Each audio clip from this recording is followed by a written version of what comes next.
প্রতি বছরের মতো সকালবেলা ঘুম থেকে উঠে গরম চায়ে কেক ডুবিয়ে দিনটা শুরু হয়েছিল এই বছরও।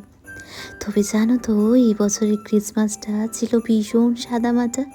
তার মধ্যে আমার কাছে ছিল একটু বেশি স্পেশাল। এই বছর নিজেও সিক্রেট সান্টা হয়ে আমার যে বাড়িতে হাউস হেল্পার দিদি আছে, তার ওই ছোট্ট বাচ্চাটাকে কিছু গিফট পাঠিয়েছিলাম। বেশ ভালো লাগছিল জানো তো, একদম অন্যরকম। ইভিনিংয়ে ভীষণ সাদামাটাভাবে ক্রিসমাস সেলিব্রেশন করেছিলাম আমার ওই দুই ছানাপোনাকে নিয়ে। ওদের জন্য কয়েকটা ড্রেস কিনে রেখেছিলাম।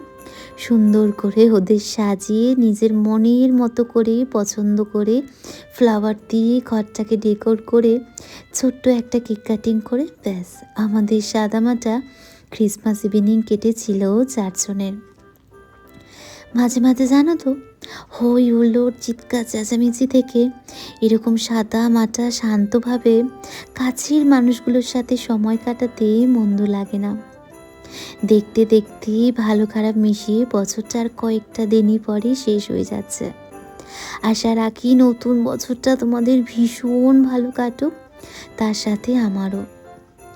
তোমাদের আমার এই ছোট্ট ছোট্ট দৈনন্দিন জীবনের গল্পগুলো কেমন লাগছে অবশ্যই জানিও।